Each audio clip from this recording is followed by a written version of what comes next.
habíamos hablado de las tres grandes garantías a su vez que componen la noción de debido proceso: la facultad de invocar hechos, la facultad de ofrecer prueba y de que se diligencie o se produzca la prueba tendiente a acreditar esos hechos, y la posibilidad o facultad de impugnar las resoluciones judiciales que le resulten adversas a la parte.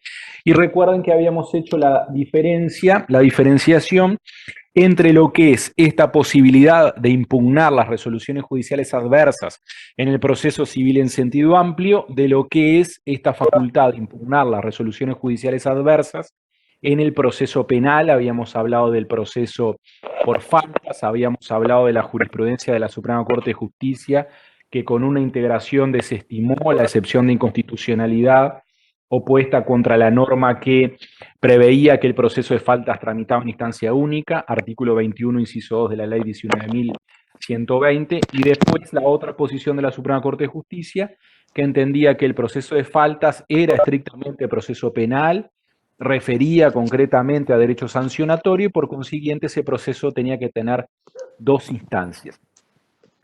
Dos instancias que están previstas, como les habíamos dicho, en el artículo 8.2, literal H, del Pacto de San José de Costa Rica o Convención Americana sobre Derechos Humanos. Lo que me había quedado por decirles o hacerles hincapié, ¿por qué es importante que existan dos instancias o por qué es importante que una resolución judicial pueda ser impugnada ante un órgano de superior jerarquía? ¿Qué es lo que se busca con la impugnación? ¿Qué es lo que se busca con los recursos? Eliminar, subsanar o reducir la relevancia del error judicial. Si los hombres, si los jueces fuéramos infalibles, entonces bastaría con que un solo juez examinara un asunto y como ese juez es infalible, esa persona es infalible, entonces no hay ningún problema y se ahorraría tiempo y dinero en que solamente lo viera un solo juez. ¿Sí? Como las personas, todos somos falibles, los jueces naturalmente no escapamos a esa condición. Lo que se busca con esa posibilidad de que la sentencia sea revisada en otra instancia es reducir el error judicial. Esto es, un asunto que lo ve un juez, lo vea otro juez de superior jerarquía o lo vean en nuestro ordenamiento jurídico cuando la primera instancia tramita ante un juzgado letrado, que la segunda instancia, que esa segunda visión del asunto lo vean tres magistrados. ¿Sí? Los tribunales de apelaciones en nuestro país están compuestos por tres magistrados, por tres jueces que llevan el nombre de ministros, tres ministros de tribunales de apelaciones. Entonces, bueno, lo que ve un juez en primera instancia, después lo ven tres jueces en segunda instancia. ¿Sí? Lo ven tres jueces en segunda instancia. A su vez, en los asuntos que admiten casación, que pueden ser revisados en esa etapa de casación, que es un recurso que tramita y decide la Suprema Corte de Justicia, ahí ese asunto lo ven los 5 ministros de la Suprema Corte de Justicia. Entonces ven que a medida que se asciende en la escala jerárquica, el asunto es revisado por más jueces. Un juez puede haberse equivocado, sí. 3 jueces pueden haberse equivocado también. A ver, pero después, en esa última etapa, lo ven 5 magistrados. Los 5 magistrados que son o más antiguos o los mejores magistrados del país, conceptualizados así por la Asamblea General, que es el órgano que designa a los ministros de la Suprema Corte de Justicia. Entonces, la idea es eliminar o mitigar la posibilidad del error judicial. Esa es la finalidad de los medios impugnativos y de los recursos, por eso hacen a las garantías del debido proceso. ¿Sí? Bueno, vamos a continuar en esta clase con los otros principios que están consagrados expresamente en el Código General del Proceso. El primer principio que está regulado en el Código General del Proceso es el principio dispositivo. El Código no lo reconoce con este nombre, sino que habla de iniciativa en el proceso. El artículo primero del Código dice iniciativa en el proceso. La iniciación del proceso incumbe a los interesados. Las partes podrán disponer de sus derechos en el proceso, salvo aquellos indisponibles, y podrán terminarlo en forma unilateral o bilateral de acuerdo con lo regulado por este código. ¿Qué es el principio dispositivo? El principio dispositivo habla de la libertad o del señorío de las partes para disponer del proceso. Disponen del proceso en cuanto a su iniciación, en cuanto al comienzo del proceso, disponen del proceso en cierta medida, y subrayen esto, en cuanto a la tramitación, y disponen del proceso también en cuanto a su finalización. ¿Sí? ¿Por qué disponen libremente de la iniciación del proceso? Ustedes recordarán que, salvo en las hipótesis de proceso necesario o proceso constitutivo necesario, las partes, los sujetos involucrados en una relación jurídica que genera insatisfacción, pueden optar por solucionar ese diferendo por formas distintas al proceso. Pueden arribar a una transacción. Esto es un acuerdo privado, es un contrato por el cual las partes, haciéndose mutuas o recíprocas concesiones, previenen un litigio futuro. ¿Sí? Previenen un litigio futuro. Imaginemos un ejemplo de transacción. En el tan mencionado ejemplo del accidente de tránsito, las partes dicen, bueno, a ver, la parte actora dice, conforme a los parámetros jurisprudenciales, a mí como indemnización por los daños que sufrí en este accidente de tránsito, me corresponderían, por ponerles una cifra, $25.000 y $50.000, ¿sí? Pero entonces le dice al futuro o eventual demandado, el causante del daño, le dice, bueno, podemos arreglar este diferendo, llegamos a un acuerdo, en lugar de $25.000, me paga $20.000 y en lugar de los $50.000, $20.000, y entonces ahí ya no le hago juicio, no le entablo juicio. Y ahí las partes hacen mutuas o recíprocas concesiones. ¿Por qué? Porque la parte reclamante cede parte de su derecho, es decir, en esa transacción no va a recibir como pago lo que le correspondería cobrar conforme a derecho, conforme a los parámetros jurisprudenciales. Y el demandado, a su vez, se evita tramitar todo el proceso y que efectivamente tenga que pagar más dinero todavía, ¿sí? Y el actor gana que no tiene que tramitar el juicio, ¿sí? Eso lo pueden hacer. ¿Por qué? Porque el derecho es disponible, atiende a un interés puramente privado, puramente patrimonial. Los casos de proceso constitutivo necesario se acuerdan que refieren a aquellos en los cuales la única forma de excluir la insatisfacción jurídica es a través del proceso. Recuerden que mencionamos que son cuestiones indisponibles como el estado civil de las personas. Yo, si me quiero divorciar, necesariamente tengo que tramitar por el divorcio. No se le puede poner fin al vínculo matrimonial, no se puede cambiar el estado civil casado por un acuerdo privado de partes. ¿Sí? Necesariamente tiene que tramitarse por el proceso de divorcio, en cualquiera de las estructuras que prevé nuestro ordenamiento jurídico. Las diversas estructuras por las cuales puede tramitar la pretensión de divorcio las van a estudiar en Procesal 2, pero sí o sí tiene que tramitarse un proceso. Lo mismo el caso del proceso penal, ¿se acuerdan? Por el derecho humano en juego, la libertad ambulatoria, necesariamente tiene que tramitarse por un proceso. Salvo esas hipótesis de proceso constitutivo necesario, las partes tienen la libertad, el actor, el futuro actor o eventual actor, el reclamante, quien sufre esa insatisfacción jurídica, tiene la libertad de acudir al proceso o no. Puede acudir al proceso o no. Puede celebrar un acuerdo privado, ¿sí? Por eso tiene la disponibilidad, tiene la disposición de iniciar o no el proceso, ¿sí? Pero las partes también tienen cierto margen de disposición en cuanto al trámite del proceso o en cuanto a la duración del proceso o a los plazos. El artículo 92 del Código, cuando habla del carácter de los plazos procesales, en sede de plazos procesales, el 92 del CGP dice en el inciso 2, pero las partes expresamente y de común acuerdo podrán suspender el curso de los plazos de modo previo o durante su desarrollo por el tiempo que estimen conveniente. Acá se aprecia también el principio dispositivo. Las partes pueden, de común acuerdo, suspender los plazos o suspender el trámite del proceso. Muchachos, recuerden silenciar los micrófonos, por favor. Pueden suspender el trámite del proceso.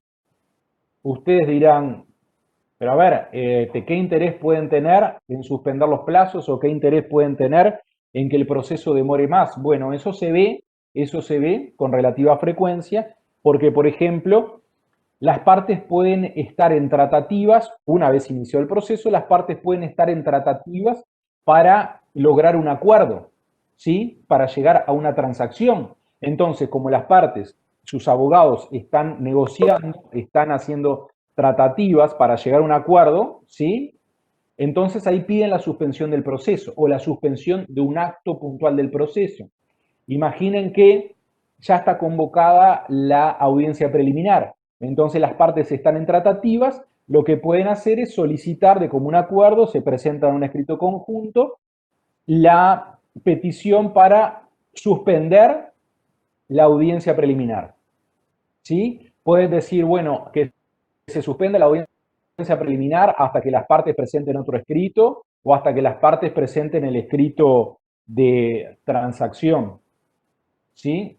Eso sucede. Y entonces ahí lo que suele hacerse, que es de buena técnica, el juez lo que tiene que decir es, bueno, suspendes el proceso por el plazo de lo que piden las partes. 2 semanas, un mes, ¿sí? Pero siempre tiene que ponerse un plazo concreto. Vean por qué. Porque el inciso 3 del artículo 92 dice, vencido el plazo, siempre tiene que fijarse un plazo. Una vez que se suspende el trámite del proceso, se tiene que fijar un plazo. Vencido el plazo, el secretario o actuario dará cuenta inmediata y el tribunal, sin necesidad de petición alguna, dictará la resolución que corresponda al estado del proceso. Se los voy a decir muy brevemente porque capaz que ustedes no saben a qué se refiere el código cuando dice el secretario o actuario. El actuario es el funcionario técnico del juzgado encargado principalmente del control y autenticación de los documentos. Es, luego del juez, el jerarca administrativo máximo. Es el que organiza desde el punto de vista administrativo la oficina.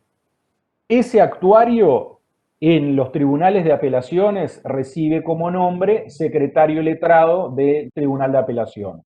Entonces a eso se refiere, es un funcionario técnico, puede ser abogado o escribano, y la función principal es esa, la autenticación, control y conservación de los expedientes judiciales. Eso es actuario o secretario en los casos de los tribunales de apelación. Entonces ahí vemos la posibilidad de las partes de disponer de la tramitación en cierta medida o de los plazos del proceso.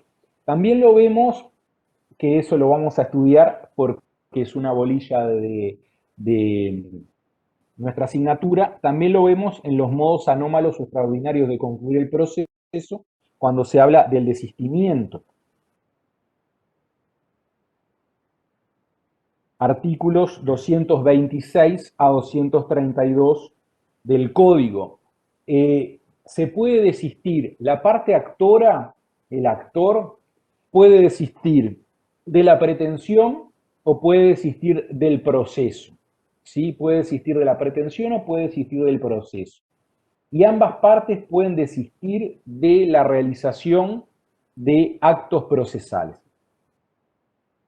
Está regulado esto, el desistimiento de la pretensión en el artículo 227, el desistimiento del proceso 227, desistimiento de la pretensión 228, artículo 229, desistimiento de la oposición, artículo 230, desistimiento de actos del proceso.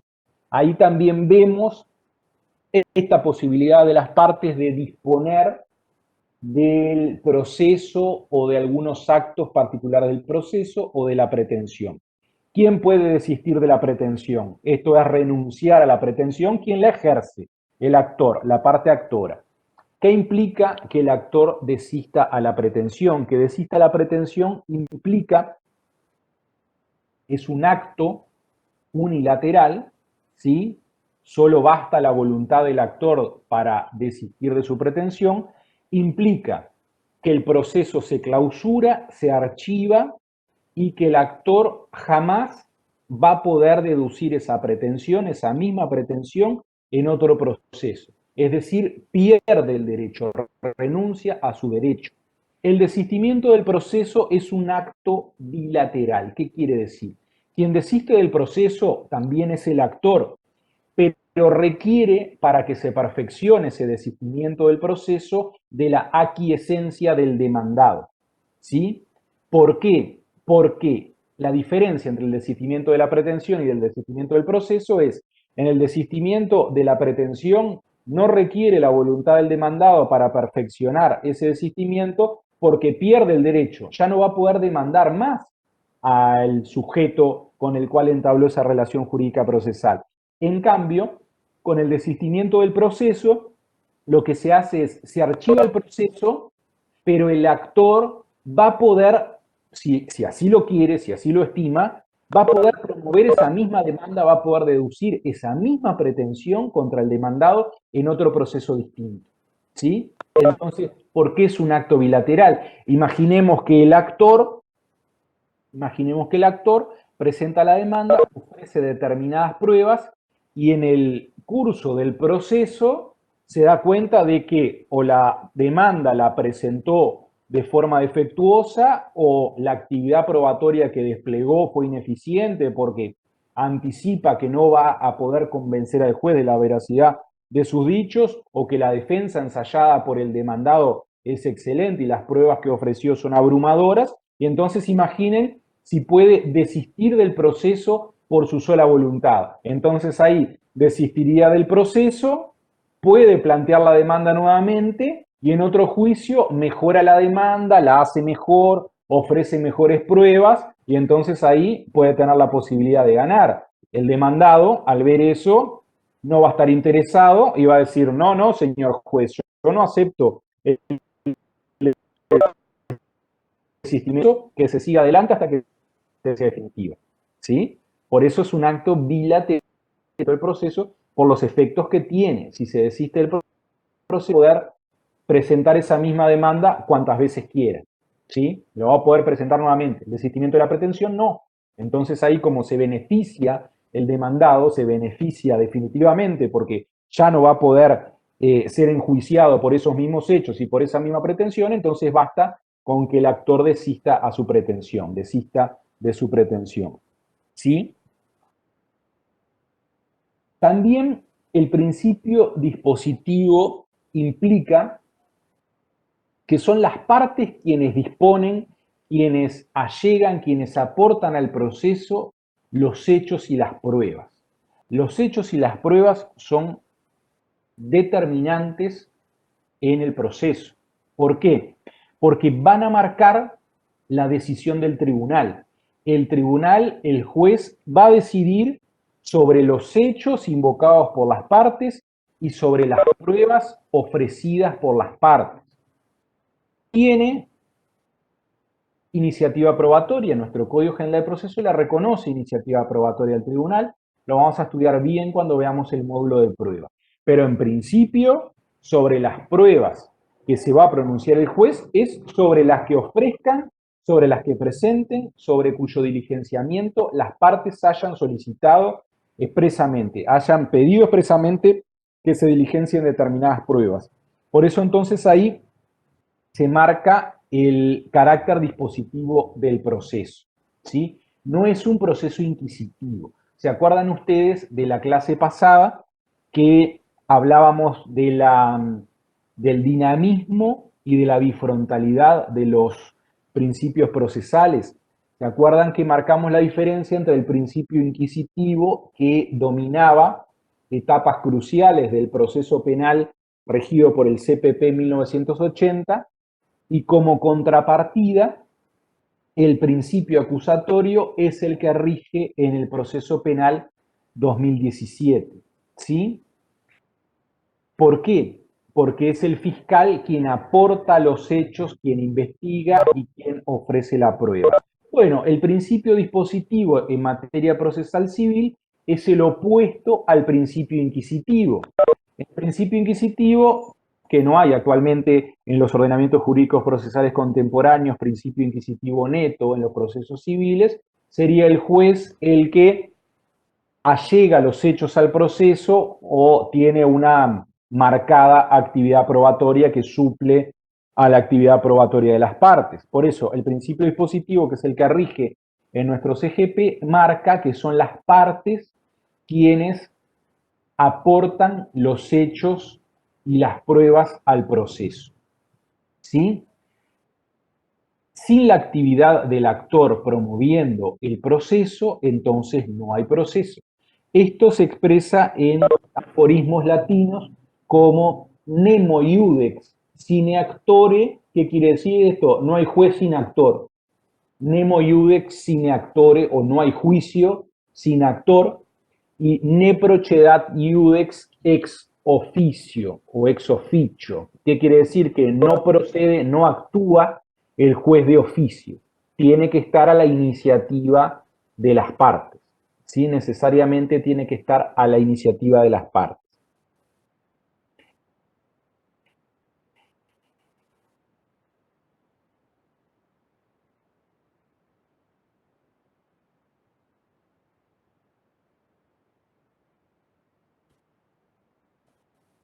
Y no es que hoy estemos particularmente para los latinazgos, pero hay otro aforismo latino que dice dami factum dabo tibius. ¿Qué quiere decir? Eso es algo que dice el juez, que significa dame los hechos, yo te daré el derecho. ¿Sí? Necesariamente al juez se le tiene que plantear la plataforma fáctica que sirve de sustento, que sirve de sustrato a la pretensión. Y el juez es el que aplica el derecho. El juez sabe el derecho. Aforismo más y capaz que le prometo el principio iura novit curia. El juez conoce el derecho. Son todos principios que están estrechamente relacionados. Vamos a volver sobre el principio de congruencia cuando estudiemos las resoluciones judiciales, pero algo les vamos a decir en esta clase. El principio de congruencia tiene regulación expresa en el artículo 198 del CGP. En el artículo 198, a cuya lectura nos remitimos, les pedimos que los lean después, el artículo 198, expresa que el tribunal se pronunciará sobre las pretensiones deducidas, ¿sí? Sobre las pretensiones deducidas y con arreglo a los hechos que componen la plataforma fáctica del objeto del proceso, ¿sí? No lo dice con estos términos el 198, pero es así, ¿sí? Se tiene que pronunciar sobre los hechos invocados por las partes y tiene que fallar con arreglo a las pretensiones deducidas. ¿Qué quiere decir esto? El juez, el tribunal, así advierta un error en el planteamiento de la plataforma fáctica, ¿sí? O así el tribunal advierta que el actor podría haber reclamado más o diferente en función de los mismos hechos, el juez no puede suplir la actividad o la inactividad de la parte actora, ¿sí? ¿Qué quiere decir esto? Imaginemos que también en un accidente de tránsito o en un caso de responsabilidad médica, por ejemplo, se demanda al médico que realizó determinado acto médico, determinado acto quirúrgico, porque en ese acto quirúrgico habrá actuando, apartándose de lo que se conoce como lex artis, le causa la muerte al paciente. En el quirófano le causa la muerte. ¿Sí?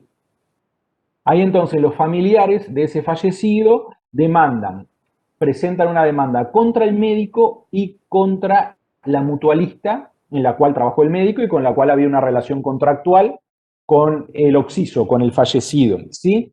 Imaginemos que reclama la cónyuge, la mujer del occiso, y pide por daño moral, por la muerte de su esposo, $10.000, ¿sí? Si el juez considera que esa reclamación es exigua, es niña, en comparación con lo que se maneja en los parámetros jurisprudenciales que, por ejemplo, conceden por la muerte de un cónyuge, el juez no puede suplir esa voluntad de la parte actora. Si el actor pidió 10, cuando el juez entiende que corresponde 60, necesariamente va a tener que condenar por 10. No puede fallar superando esa suma que pidió la parte actora. Tampoco puede fallar distinto. Y ahora después le voy a decir, y perdón porque, a ver, fallé a mi promesa porque les voy a decir algún otro latinazgo más. El juez tampoco puede fallar distinto de lo que pidió la parte. Imaginemos que pidió, la parte pidió, por este mismo caso, solo daño moral, ¿sí? Pero no reclamó el daño emergente a pesar de que en la demanda dice, bueno, y a raíz, imaginemos otro caso, imaginemos otra, no, sí, sí, a raíz del mismo caso, imaginemos que la mujer, la cónyuge del occiso, podría haber reclamado lucro cesante. ¿Por qué? Porque el fallecido aportaba en el hogar, por ejemplo, el 70% de su salario. El 70% del salario que percibía lo destinaba enteramente al hogar. Entonces ahí imaginemos el juez dice, a ver, lo invocó como hecho, pero no lo concretó en una pretensión, no reclamó ese lucro cesante. Bueno, el juez no puede suplir esa inactividad. Esto es consecuencia del principio dispositivo. La pretensión la tiene que deducir la parte actora. Si el juez advierte que hay errores, que hay omisiones o que hubo falencias, sea en la invocación de los hechos, sea en el reclamo, sea en la pretensión, no puede hacer absolutamente nada, ¿sí? No puede alterar eso. ¿Por qué? Porque estaría cometiendo un vicio de incongruencia. Estaría cometiendo un vicio de incongruencia. El tribunal también necesariamente tiene que fallar sobre todo lo que fue integrante del objeto del proceso. Imaginemos que por el mismo caso los rubros de indemnización que se piden son daño moral, daño emergente y lucro cesante, ¿sí? Y el tribunal, a pesar de que se debatió sobre la existencia y el monto de estos tres rubros de indemnización, imaginemos que el tribunal omite pronunciarse sobre el daño emergente. Ahí también estaría vulnerando el principio de congruencia, porque no se pronuncia sobre todo lo que fue controvertido y sobre todo lo que integró el objeto del proceso. Todos estos vicios que yo le digo, fallar más allá de lo pedido, fallar distinto de lo pedido y fallar menos de lo pedido, son vicios de incongruencia. ¿Sí? Vicios de incongruencia. Cuando se falla menos de lo pedido, esto es, por ejemplo, un rubro de indemnización que no se contempló, que el tribunal ni siquiera se pronunció, la expresión es que falla minus petita o minus quam petita. Esto es, falla en menos de lo que fue discutido, lo que fue controvertido en el proceso. Falla en menos. Y en este punto es bueno aclarar, tiene que fallar en menos de lo que fue controvertido, de los objetos, de los rubros de indemnización, por ejemplo. Si el actor pidió 20 y el tribunal condena a 10, ahí no hay vicio de incongruencia. Ahí no hay vicio de incongruencia. ¿Por qué? Porque el actor pide 20 y el demandado dice, no, yo no debo nada. Entonces estamos entre 20 y 0 y el tribunal falla en 10. Ahí no hay vicio de incongruencia. No falla menos de los pedidos porque se pronunció sobre el rubro, no hubo ninguna omisión. ¿Sí? Eso es importante que lo tengan en cuenta. Falla más allá de lo pedido cuando falla condenando a una suma superior a la que fue pretendida, ¿sí? El caso ese que yo les decía, si en la demanda se pidió indemnización por $10.000 de daño moral y el juez entiende que la jurisprudencia mayoritaria por la muerte del cónyuge otorga $60.000, si le otorga $60.000 comete un vicio de incongruencia, está fallando más allá de lo pedido, falla más allá de lo pedido, ¿sí? Y si falla distinto de lo pedido, cuando falla más allá de lo pedido se llama ultrapetita, ¿sí? Ultrapetita. Tampoco puede fallar distinto de lo pedido. Imaginemos que, imaginemos que en un caso de incumplimiento de contrato, lo que pide la parte actora es la resolución del contrato, ¿sí?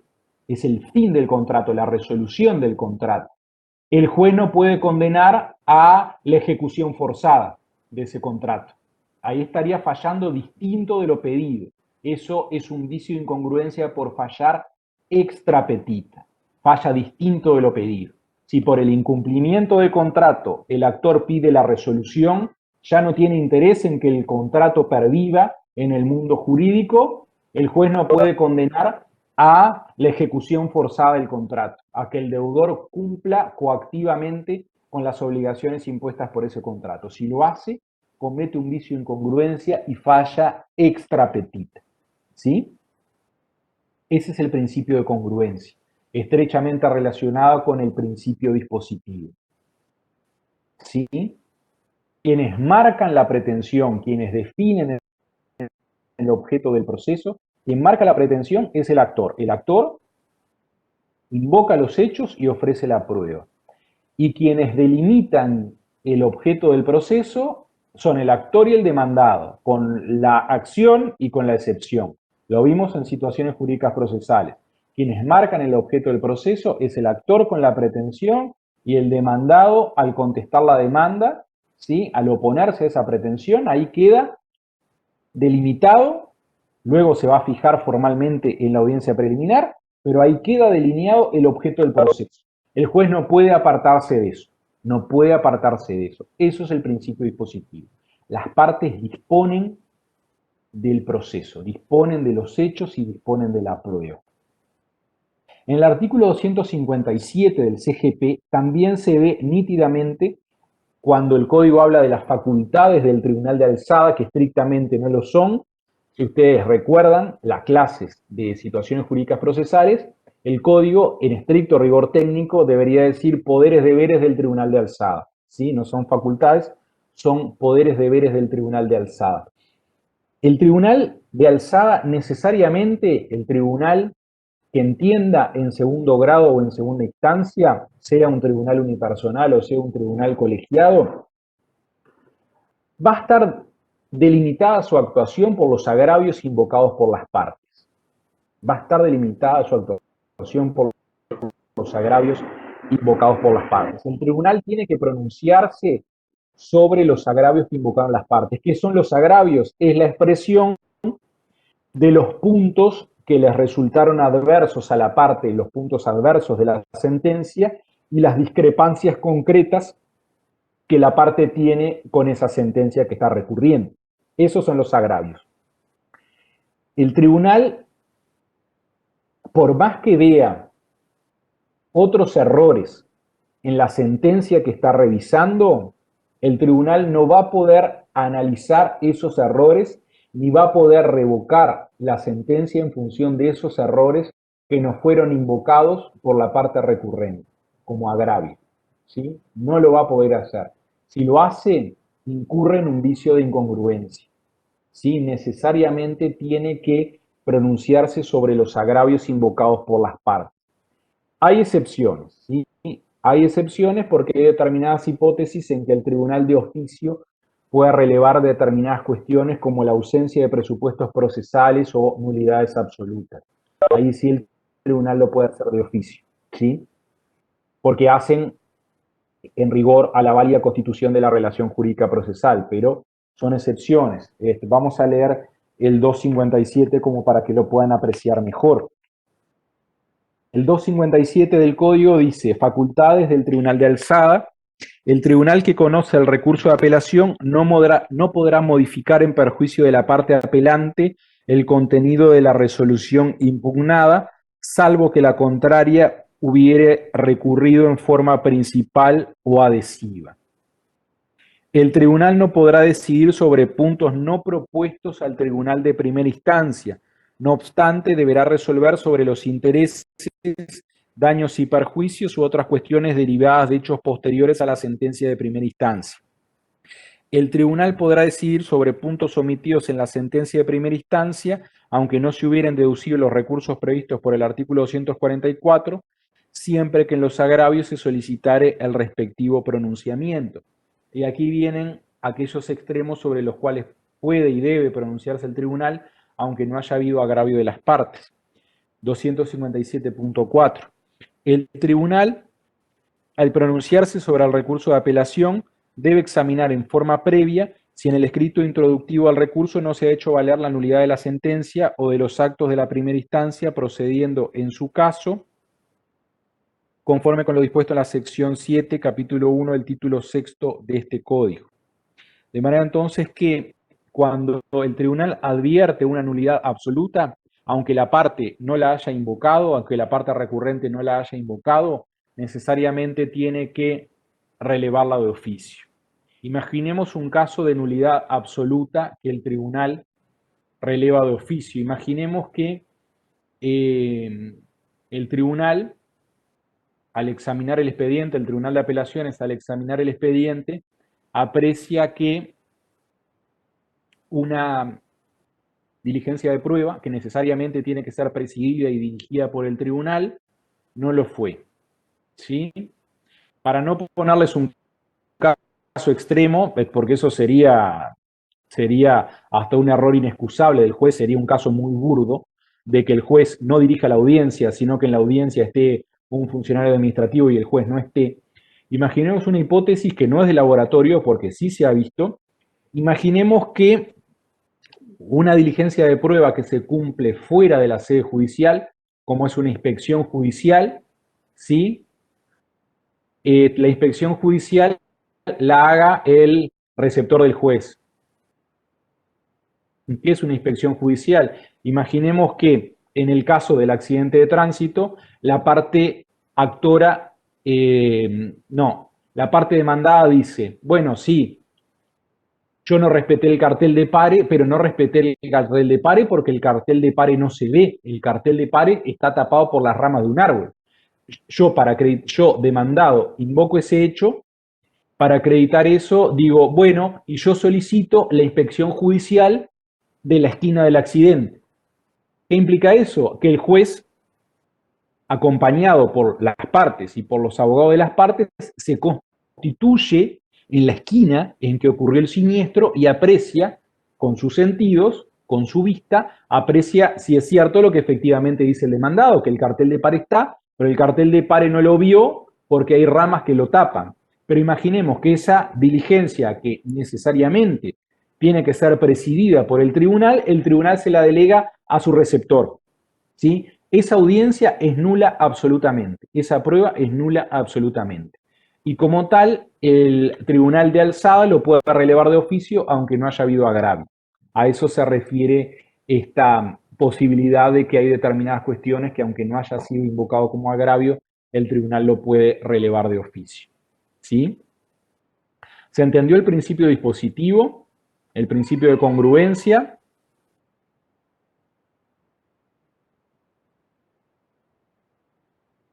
¿Puede definir agravio? Preguntan acá. Sí, claro que sí.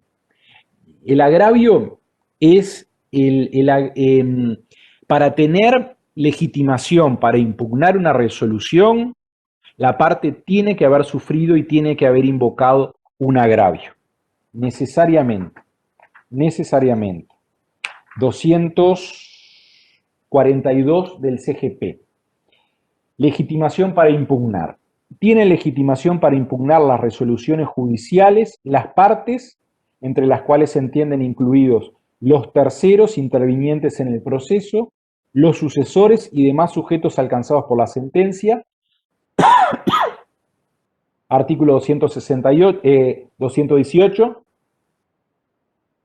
aunque a los que la resolución cause perjuicio, aunque sea parcial. El agravio es el perjuicio que le causa a la parte recurrente la resolución que está impugnando.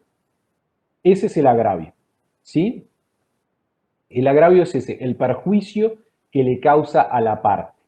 Después vamos a ver, cuando veamos los recursos, vamos a ver cómo se invocan esos agravios, cómo se invocan esos perjuicios. Hay una forma para invocar esos perjuicios, para invocar esos agravios, que es lo que en definitiva marca la legitimación para impugnar, ¿sí? Ese es el agravio. A ver, profe, ¿podría decirnos antes de continuar con el siguiente principio cuáles son todas las clasificaciones de los principios? Porque yo estuve leyendo y al parecer me faltan o tengo clasificaciones de más. Bueno, bien.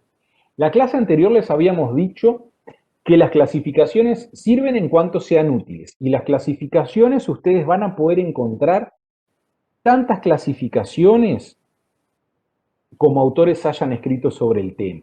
¿Sí? A ver, si nosotros le planteamos una pregunta en un parcial, clasificación de situaciones jurídicas procesales. A ver, no hay un número claro, es decir, no hay una lista acabada y definitiva de todas las clasificaciones de las situaciones jurídicas procesales. A ver, con que ustedes manejen una clasificación, manejen dos, está bien. Si ustedes manejan clasificaciones que nosotros no las dimos en clase, pero que claramente las conocemos y las manejamos, está bien, ¿sí? Está bien, no hay problema con eso. Porque si no, con las clasificaciones, si vamos a hablar de todas las clasificaciones que hay en todos los libros y los manuales, no terminamos más, es eterno. Y las clasificaciones sirven también para que ustedes puedan comprender, para que puedan entender y para que podamos tener ejemplos de los institutos que estudiemos en el curso, que estemos analizando, ¿sí? Pero, a ver, no se estresen demasiado con decir, bueno, me tengo que aprender las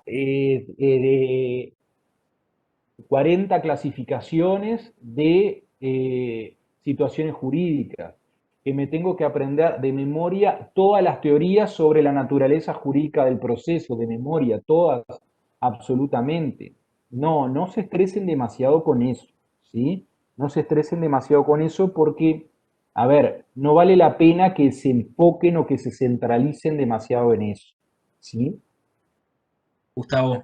¿Les quedó claro entonces principio dispositivo? Matías, sí, adelante. Sí, ¿qué tal? Buenas noches.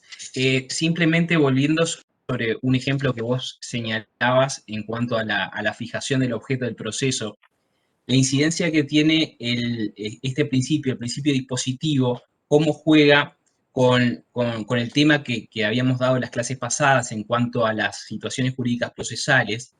El objeto del proceso, como le señalaba el profesor, lo va a determinar la pretensión del actor. La oposición del demandado lo que va a determinar va a ser el área litigiosa, pero el objeto, lo que el proceso procesa, va a estar determinado por estas pretensiones. Vamos a suponer en la audiencia preliminar, al momento de la determinación del objeto del proceso, el juez no advierte o determina el objeto de tal manera que deja fuera alguna pretensión. Y estamos hablando de una cuestión disponible. Si ustedes, vamos a suponer, el actor, en este caso, no lo advierte en ese momento, no impugna esa resolución, tratándose de una cuestión disponible, está desistiendo de la pretensión.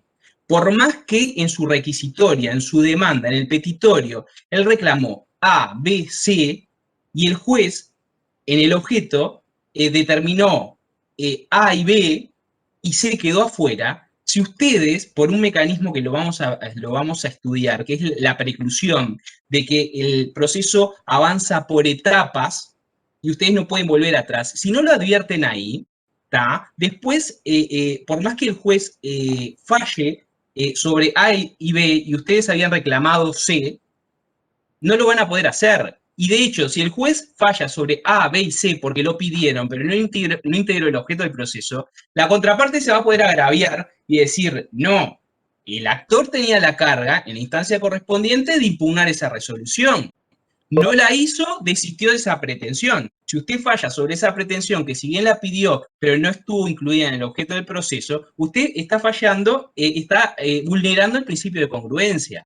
Para que ustedes vean lo importante que es tener en cuenta la incidencia del principio dispositivo y tener en cuenta cuál es la situación jurídica procesal que tiene la contraparte, y si no lo hizo, tenía la carga de hacerlo en esa instancia, no lo hizo, la sentencia pasó en la autoridad de cosas juzgadas y no lo puede hacer después.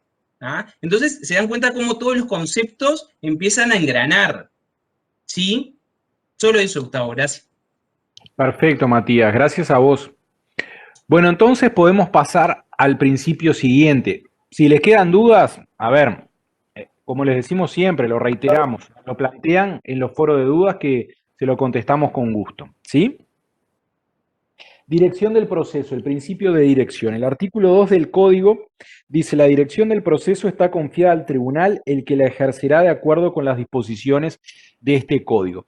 ¿Se acuerdan que nosotros les habíamos dicho de las figuras o de los roles que pueda asumir el juez en el proceso y que podemos hablar de derecho comparado? Se habla del juez espectador, esto es que la marcha del trámite, el proceso, está enteramente en manos de las partes, o del juez director. El juez del CGP es un juez director. Él tiene a su cargo una nómina de poderes deberes como para poder llevar adelante el proceso hasta su culminación normal o natural, que es a través del dictado de la sentencia definitiva. ¿Sí? Un juez sin poder de dirección no es un juez. Un juez sin autoridad no es un juez. Pero también la autoridad sin responsabilidad puede llevar a arbitrariedad. Entonces eso también lo vamos a ver cuando veamos un poco el estatuto del juez, ¿sí? Pero necesariamente el juez está asistido de poderes de dirección. ¿Qué quiere decir esto? También la posibilidad de dirección y la autoridad del juez lo vemos en el artículo 21 del CGP, cuando habla de imparcialidad, independencia y autoridad del tribunal. El 21.3 del Código dice: las decisiones del tribunal deben ser acatadas por todo sujeto público o privado, los que, además, deben prestarle asistencia para que se logre la efectividad de sus mandatos. Acá vemos claramente la autoridad del juez. Para lograr esta efectividad, el tribunal podrá: a. utilizar el auxilio de la fuerza pública, que deberá prestarse inmediatamente a su solo requerimiento.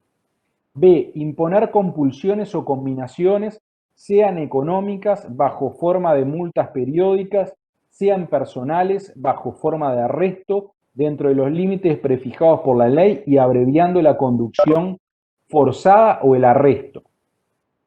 La ley orgánica reglamentará las condiciones de selección para el ingreso y para el ascenso. Eso no hace al principio de dirección y al principio de autoridad.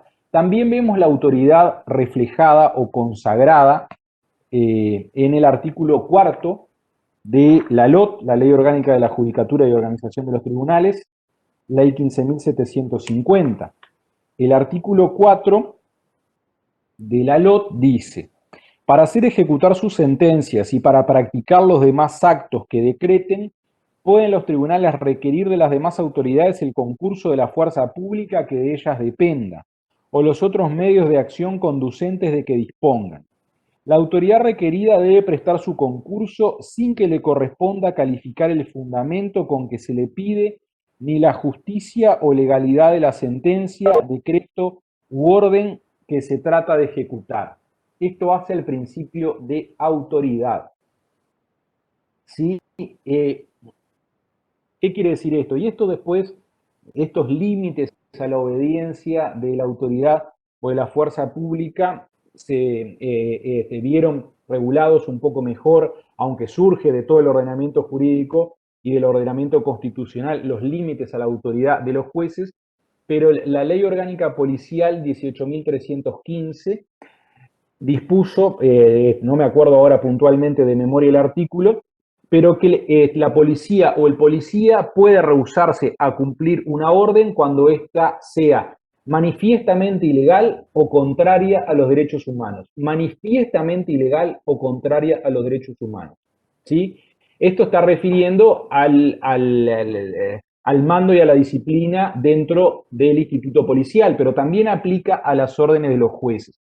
La policía no puede analizar la regularidad o la justicia de la orden del juez, salvo que sea manifiestamente ilegal o contraria a los derechos humanos. Se aplica esto tanto en la órbita civil como en la órbita penal, ¿sí? Tanto en la órbita civil como en la órbita penal. ¿En qué hipótesis vemos el auxilio de la fuerza pública en el proceso civil? En el proceso penal es clarísimo y no vamos a detenernos en eso porque ustedes ya lo saben de la vida misma, de los noticieros, de la prensa, y se va a estudiar bien en procesal 2. Pero en materia procesal civil en sentido amplio, ¿en qué oportunidades se le puede requerir el auxilio de la fuerza pública? Imaginemos que un testigo citado a declarar, citado en regla a través de la cédula citatoria, correctamente citado en su domicilio, no comparece a la audiencia a declarar. Bueno, ahí la parte que lo propuso va a tener interés en que se reitere esa citación, pero que se disponga la conducción del testigo. ¿Qué quiere decir esto? La conducción del testigo supone que la policía va a ir a comunicarle esa nueva citación, ¿sí? Y si bien en general no se hace que la policía lo lleve, pero bueno, la policía ya se hace presente con el testigo y le dice, bueno, va a tener que presentarse en la cédula citatoria, se hace referencia a la posibilidad de ser conducida por la fuerza pública. Si no comparece, imaginemos que no comparece a esa segunda citación, entonces ahí la autoridad va a tener que ir un paso más allá. Y ahí lo que se puede disponer es el arresto y la conducción del testigo que no se presenta a declarar. Ahí directamente la policía lo lleva en un patrullero a declarar. ¿Sí? Después, eso lo van a estudiar en práctica profesional.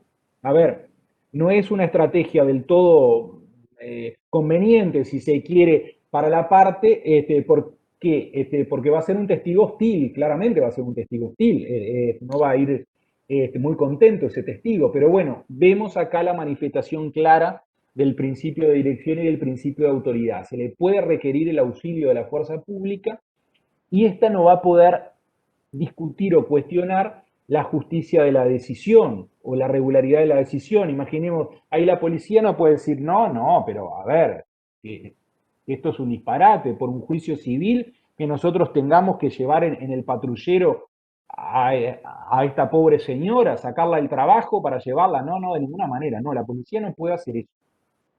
La policía no puede hacer eso, ¿sí? No puede cuestionar esa orden ni discutir su regularidad o la justicia de la decisión. Vemos también claramente los poderes de dirección porque el código también le ordena, le impone el poder de ver de controlar o de evitar las desviaciones de las partes a las normas y a los principios generales del proceso. También lo vimos eso cuando estudiamos principios generales del proceso, ¿sí? Lo vemos que está estrechamente relacionado con el principio de ordenación del proceso, el principio de dirección.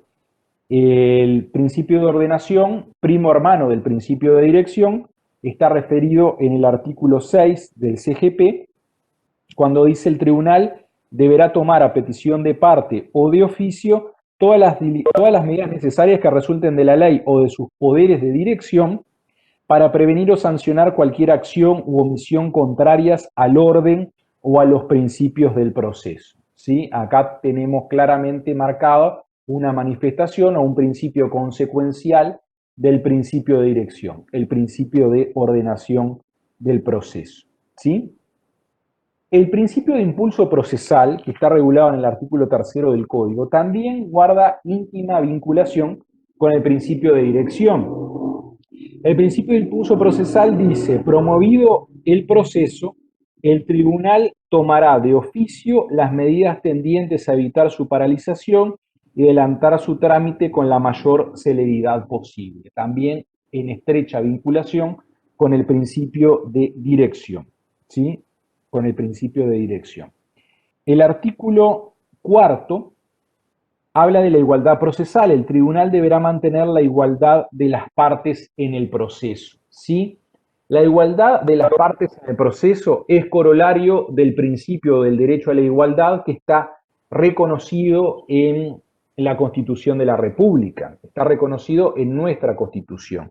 Está reconocido, no es que la Constitución le da a los ciudadanos o a los habitantes del país el derecho a la igualdad, no, eso lo reconoce porque son derechos preexistentes, son derechos inherentes a la condición humana. Entonces, por eso el tribunal debe mantener la igualdad de las partes en el proceso.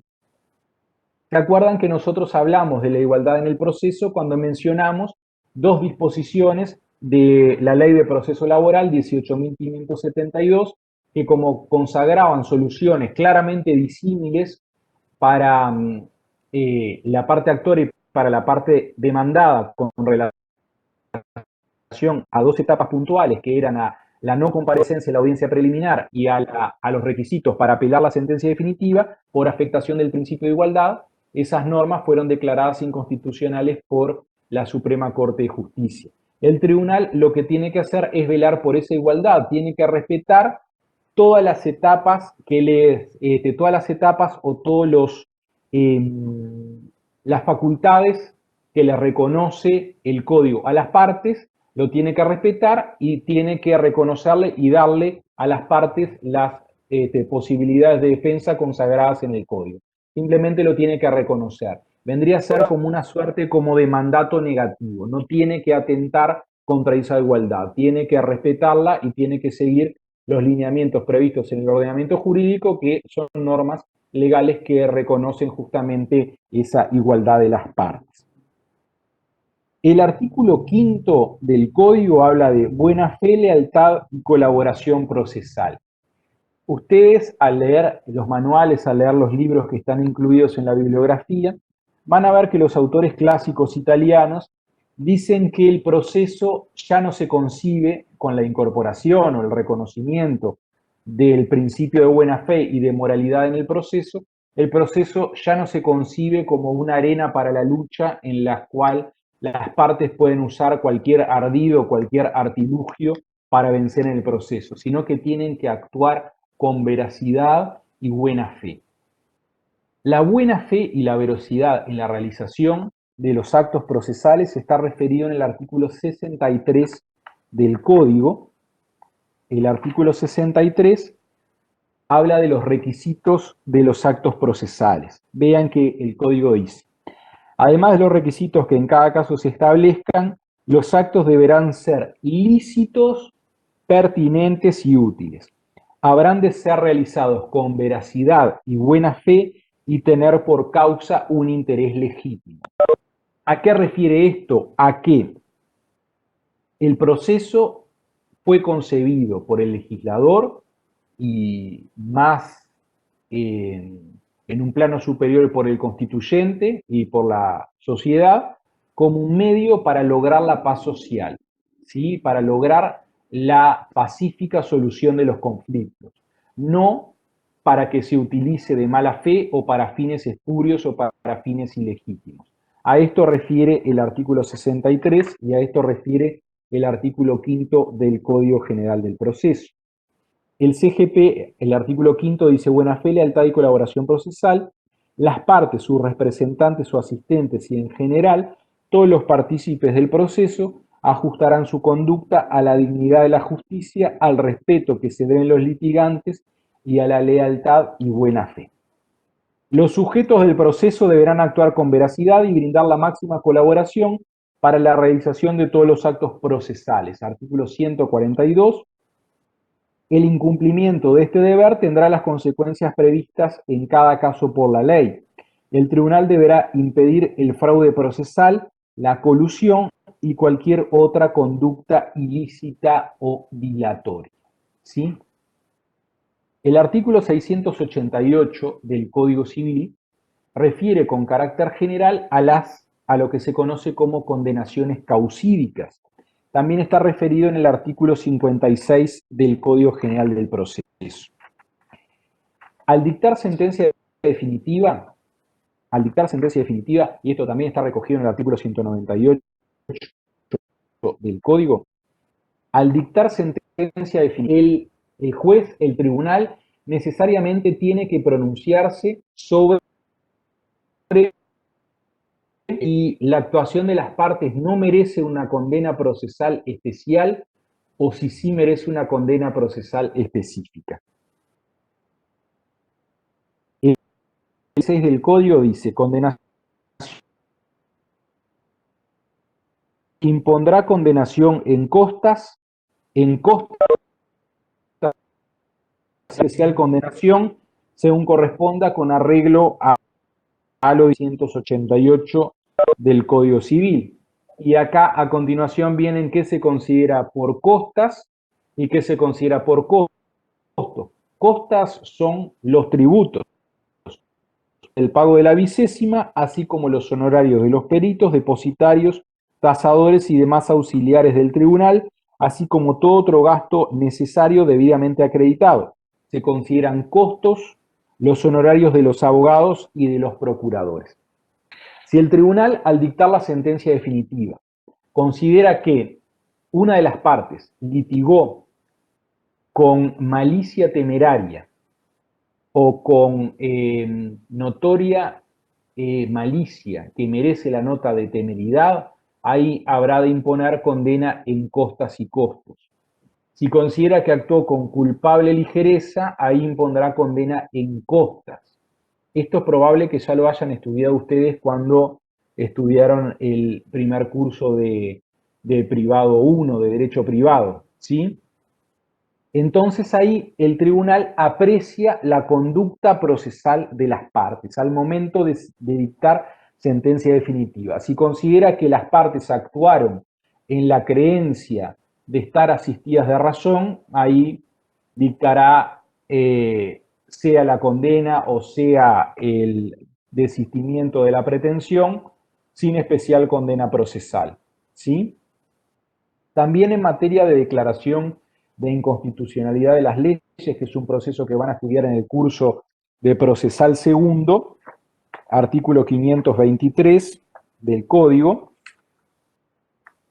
En materia de declaración de inconstitucionalidad de las leyes, el CGP dispone que cuando la Suprema Corte de Justicia, al dictar sentencia, desestima, sea la acción o sea la excepción de inconstitucionalidad, si considera que fue notoria la finalidad de dilatar el proceso, esto es de entorpecer el trámite del proceso al oponer la excepción de inconstitucionalidad, entonces ahí va a ser una especial condena en costas, costos y pérdida del abogado patrocinante de su derecho a percibir los honorarios. El artículo 523 dice textualmente, cuando se rechazare la pretensión de inconstitucionalidad y ello hubiera sido formulado por parte interesada, serán de cargo del promotor todas las costas, al que se impondrán también los costos cuando hubiere mérito para ello. La condena en costas es de precepto, se desestima la inconstitucionalidad, tiene condena en costas. Esto es, la parte que promovió la declaración de inconstitucionalidad tiene que pagarle a la contraparte todos los tributos que pagó para su defensa, ¿sí? Le tiene que pagar todos los tributos de la contraparte. Pero también se puede imponer la condena en costos cuando hubiere mérito para ello, de acuerdo con lo previsto en el 688 del Código Civil. Se considerará especialmente que existe malicia temeraria cuando del planteamiento de la cuestión de inconstitucionalidad resultar en forma manifiesta que el propósito ha sido entorpecer o retardar los procedimientos respectivos. En este último caso, el letrado que lo hubiere patrocinado no tendrá derecho a percibir honorarios. Creo que nosotros les dijimos en otra clase que el efecto de la excepción de inconstitucionalidad es que se suspende el proceso principal en el cual se opone esa excepción de inconstitucionalidad. Hay un proceso en trámite de cualquier naturaleza que sea y una de las partes dice: esta norma que se va a aplicar en este proceso es inconstitucional, opongo la excepción de inconstitucionalidad. El efecto es: ese trámite principal, ese juicio queda suspendido, queda en suspenso, se paraliza y el expediente se eleva a consideración de la Suprema Corte de Justicia. A eso refiere esta norma. Cuando surge patente que la finalidad fue entorpecer ese proceso, suspender ese proceso, no fue una finalidad legítima la que movió a la parte a oponer la excepción de inconstitucionalidad, entonces ahí la Corte impone esta condena muy especial: costos y pérdida del abogado patrocinante de esa inconstitucionalidad, de su derecho a percibir sus honorarios por el planteamiento de la inconstitucionalidad. Acá se ve claramente también la sanción de la mala fe por esta norma. El Código sanciona la mala fe, ¿sí? El Código trata de reprimir la mala fe y el tribunal es un sujeto fundamental justamente para reprimir estas prácticas o para sancionar estas prácticas, ¿sí? También se aprecia la buena fe, y a eso refiere el artículo 142. Las partes tienen el deber de colaborar en la práctica de la prueba, ¿sí? Las partes tienen el deber de colaborar con la práctica de la prueba. Si las partes no colaboran, entonces, ¿sí?, son reticentes, tienen una conducta oclusiva, mendaz, esto es, mienten, entonces ahí también eso va a ser merecedor de alguna condena procesal específica, ¿sí? A eso refiere el artículo 5 cuando en su inciso segundo remite al artículo 142, que lo vamos a estudiar bien, vamos a ver todas las implicancias de ese deber de colaboración en la práctica o en la producción de la prueba cuando estudiemos justamente ese módulo, el módulo de prueba. Y vean lo categórico del mandato que le hace al juez el CGP. En el inciso final dice: el tribunal deberá impedir el fraude procesal, la colusión y cualquier otra conducta ilícita o dilatoria, ¿sí? El artículo 6, ordenación del proceso, nosotros lo estudiamos muy vinculado con el principio de dirección. El tribunal deberá tomar, a petición de parte de oficio, todas las medidas necesarias que resulten de la ley o de sus poderes de dirección para prevenir o sancionar cualquier acción o omisión contrarias al orden o a los principios del proceso. ¿Cómo vamos hasta acá, muchachos? ¿Se va entendiendo bien? ¿Voy muy rápido? ¿Quieren que repita algo? ¿Entiende? ¿Sí? Bárbaro, perfecto. Cualquier cosa, ustedes me interrumpen, me paran y explico de vuelta o voy un poco más lento, ¿sí? El artículo 7 consagra la publicidad del proceso. Más lento, sí, dicen. Bueno, muy bien. El artículo 7 consagra la publicidad del proceso. ¿Se acuerdan cuando nosotros vimos la característica de la complementariedad de los principios procesales? Hablamos que el Código General del Proceso estructuró no un proceso oral, sino un proceso por audiencias. Las audiencias en la estructura del Código General del Proceso, en las estructuras que prevé el Código General del Proceso, son un hito fundamental, son etapas fundamentales en el proceso. Los procesos por audiencias son procesos públicos, ¿sí? El principio de publicidad es un principio complementario o es un principio que viene de la mano o es un principio consecuencial del principio de proceso por audiencia. Lo mismo que la oralidad, ¿sí? Los expedientes de regla, salvo que haya reserva expresa dispuesta por el tribunal, por razones que podemos comentar ahora más adelante, los expedientes son públicos, ¿sí? Ustedes pueden ir a cualquier juzgado y pueden pedir para ver un expediente. No tienen que invocar una legitimación o un interés particular para eso. Pueden consultarlo en la baranda del juzgado. Los expedientes son públicos. Lo mismo las audiencias. Sí, las audiencias son públicas. Gracias a que las audiencias son públicas, ustedes como estudiantes y nosotros como profesores nos podemos servir de una herramienta muy importante que es que ustedes presencien audiencias, ¿sí? Gracias a que las audiencias son públicas. Esto es, cualquier sujeto puede pedir para presenciar una audiencia, ¿sí? Cualquier sujeto puede pedir para presenciar una audiencia. El artículo 7 del Código dice: todo proceso será de conocimiento público, salvo que expresamente la ley disponga lo contrario o el tribunal así lo decida por razones de seguridad, de moral o en protección de la personalidad de alguna de las partes. No serán de conocimiento público los procesos en que se traten las situaciones previstas en los artículos 148, 187 y 285 del Código Civil y en el artículo primero de la Ley 10.674,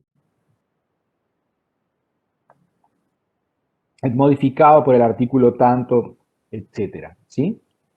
No obstante, el tribunal podrá decidir la publicidad del proceso siempre que las partes consintieren en ello. Hay determinadas causas que por las implicancias que ellas tienen pueden ser reservadas.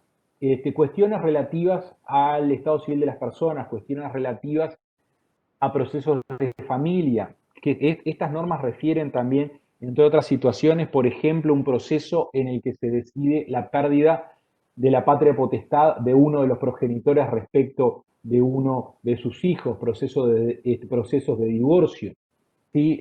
Procesos regulados en el artículo 117 del CNA, por ejemplo, niños, niñas o adolescentes con derechos vulnerados o amenazados, ¿sí? Por la temática del proceso para salvaguardar la privacidad de las personas en estas causas específicas. El Código prevé que esas causas son reservadas de regla, pero que las partes pueden consentir, pueden prestar su consentimiento en que el proceso o la audiencia sea pública, ¿sí? Pero salvo esas excepciones, salvo las excepciones previstas a texto expreso, el proceso es público, todos los actos del proceso son públicos y por consiguiente las audiencias también, ¿sí? A ver, ustedes lo van a ver, yo lo vi cuando era estudiante, yo lo vi cuando hice pasantías en el curso de aspirantes a magistrados. A ver, a las partes o algunos abogados, la presencia de personas ajenas al proceso o ajenas al juzgado les incomoda. A ver, eso puede ser una realidad, les incomoda. Preferirían que no estén los estudiantes con el profesor, sean los estudiantes de grado o sean los estudiantes del curso de aspirantes a magistrados para el CEJU, preferirían que no estén, pero bueno, el proceso es público y esta publicidad del proceso es una herramienta didáctica muy importante, ¿sí? Nosotros la utilizamos, ustedes la van a utilizar y es de suma importancia, ¿sí? La publicidad en el proceso también, si vamos un poco más allá, la publicidad del proceso hace al control ciudadano. Sí, la publicidad del proceso hace al control ciudadano.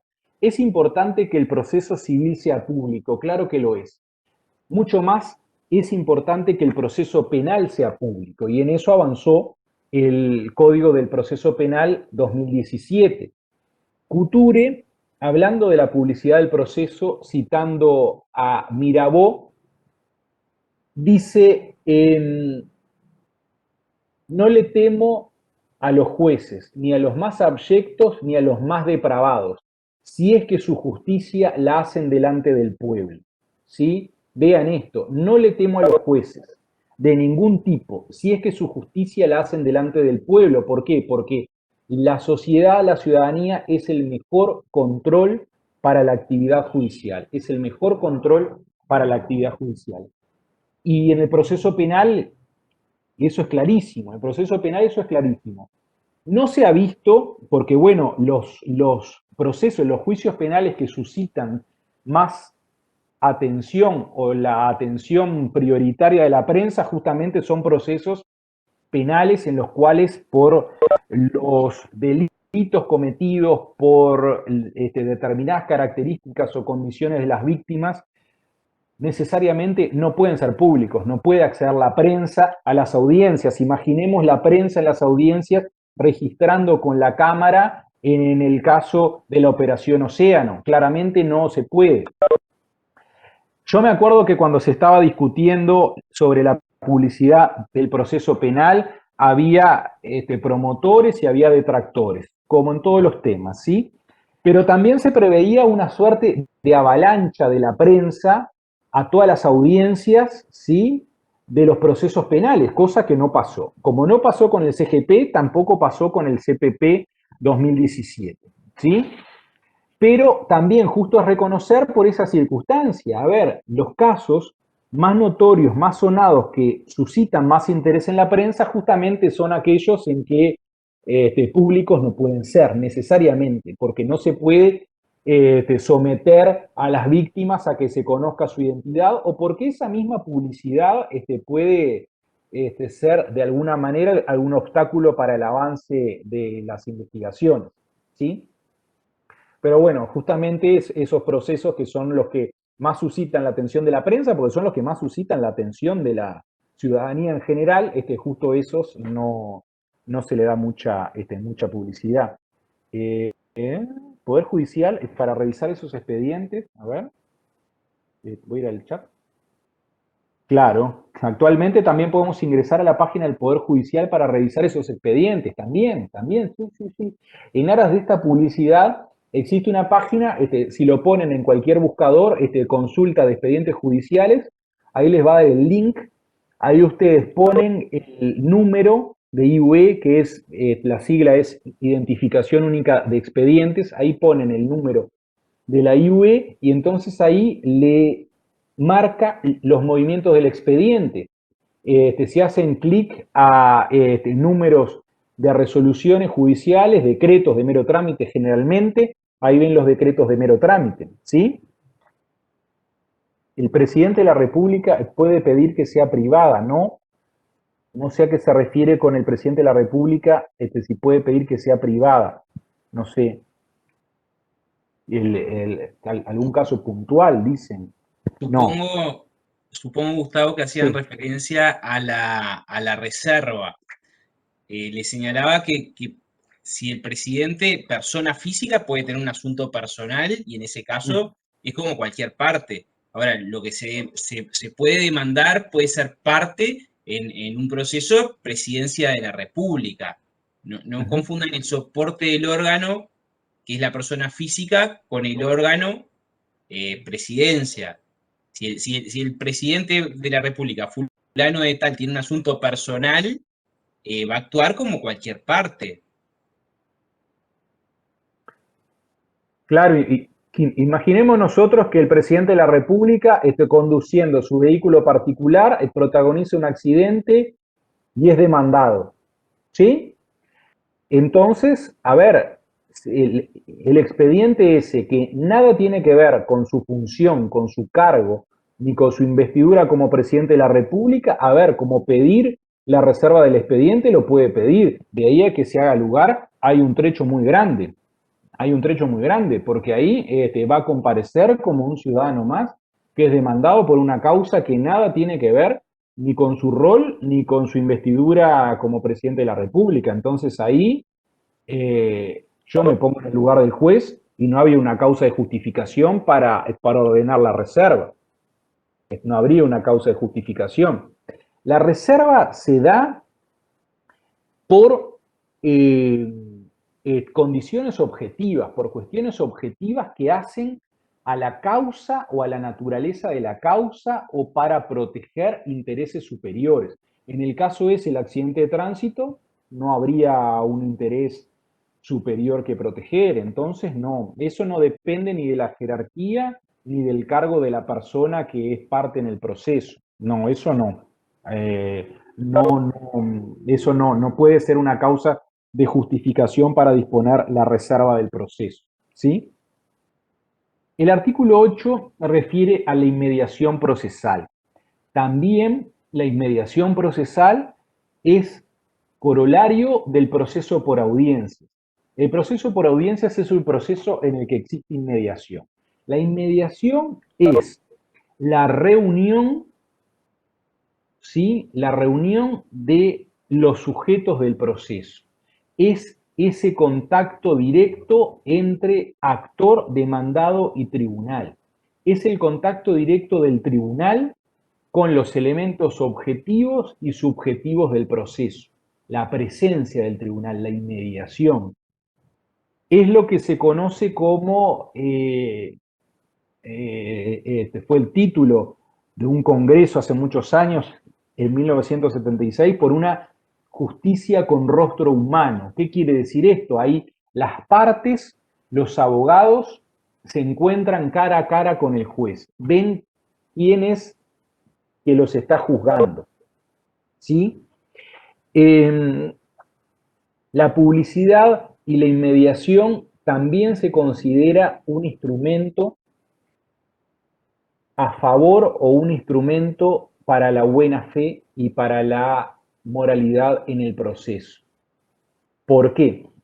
Porque, como se dice, no es lo mismo mentir por escrito que mentir mirándole la cara a otra persona, ¿sí? Por eso entonces,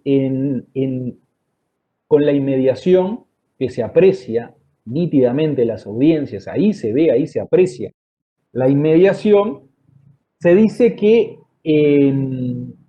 favorece la moralidad. ¿Por qué? Porque ahí entonces el tribunal va a ver las caras, los gestos, los rostros de las partes, de los abogados. Va a ver la modulación de la voz, las inflexiones en la voz de los testigos. Van a ver, el juez ve si el testigo, si le tiembla la voz, si se pone nervioso, si el testigo se muestra dubitativo. También en las declaraciones de parte, cuando declara una parte, que lo vamos a ver como un medio de prueba o como un mecanismo de prueba, la declaración de parte, también ahí. Una cosa es que la parte dé su versión en el escrito que confecciona su abogado y otra cosa es que dé esa misma versión mirándole los ojos a la contraparte y mirándole los ojos al juez, ¿sí? Por eso la inmediación es algo fundamental, es algo esencial, ¿sí? En el régimen del viejo CPC, Código de Procedimiento Civil, las partes no veían al juez para nada, no tenían ninguna instancia presencial con el juez. El Código General del Proceso implanta la inmediación, que es eso, es el contacto directo del juez con los otros sujetos del proceso y con los elementos de la prueba, ¿sí? El juez va a mirar al perito cuando haga su ampliación en audiencia, ¿sí? Eso es la inmediación. El juez necesariamente preside todas las audiencias.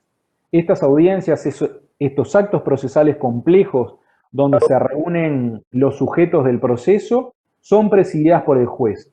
So riesgo de nulidad, so pena de nulidad. Vinculamos el artículo 8 del Código General del Proceso con el artículo 100 del Código General del Proceso.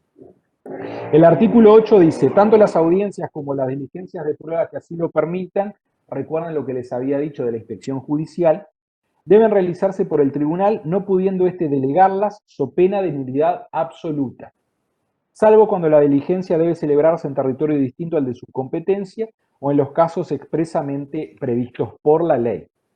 Y el artículo 100 dice presencia del tribunal. En los procesos que se desarrollan por audiencias, el tribunal las presidirá por sí mismo bajo pena de nulidad que compromete su responsabilidad funcional. En el caso de la Suprema Corte de Justicia, bastará la presencia de 3 de sus miembros, uno de los cuales la presidirá sin perjuicio de lo dispuesto por el artículo 56 de la Ley Orgánica de la Judicatura y Organización de los Tribunales. ¿Sí?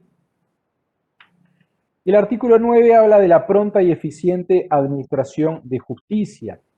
El Pacto de San José de Costa Rica, que nosotros ya lo mencionamos, también conocido como Convención Americana sobre Derechos Humanos, habla de que el proceso debe tener una duración razonable. Couture decía que el tiempo en el proceso, más que oro, es justicia.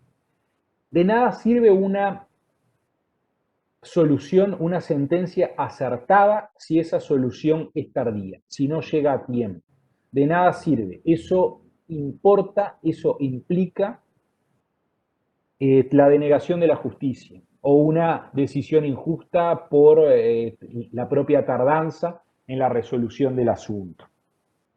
El artículo 9 del Código dice: el tribunal y bajo su dirección los auxiliares de la jurisdicción tomarán las medidas necesarias para lograr la más pronta y eficiente administración de justicia, así como la mayor economía en la realización del proceso. ¿Sí? Pronta y eficiente administración de justicia. Esto está vinculado con el principio de economía procesal. El principio de economía procesal implica que siempre que se pueda, tiene que tratar de realizarse el menor dispendio de tiempo, dinero y esfuerzo. ¿Sí? Eso hace a la pronta y eficiente administración de justicia. También está vinculado con el principio de celeridad. ¿Sí? Todos los actos tienen que realizarse con la mayor celeridad posible. Vinculado con el impulso del proceso, un aspecto determinante que marca este interés del codificador para la pronta y eficiente administración de justicia y para la celeridad del proceso es el carácter improrrogable y perentorio de los plazos procesales. ¿Qué quiere decir esto? Salvo que medie acuerdo de partes, se acuerdan en el artículo 92 del CGP, los plazos son improrrogables. ¿Qué quiere decir esto? Imaginemos que el demandado, en plazo para contestar la demanda, 30 días corridos desde que se produce el emplazamiento, se presenta ante el juzgado en el día 28 y dice: señor juez, no me da para contestar la demanda, quiero que se me prorrogue el plazo por 10 días más. Eso es imposible, no se puede prorrogar. Los plazos son improrrogables.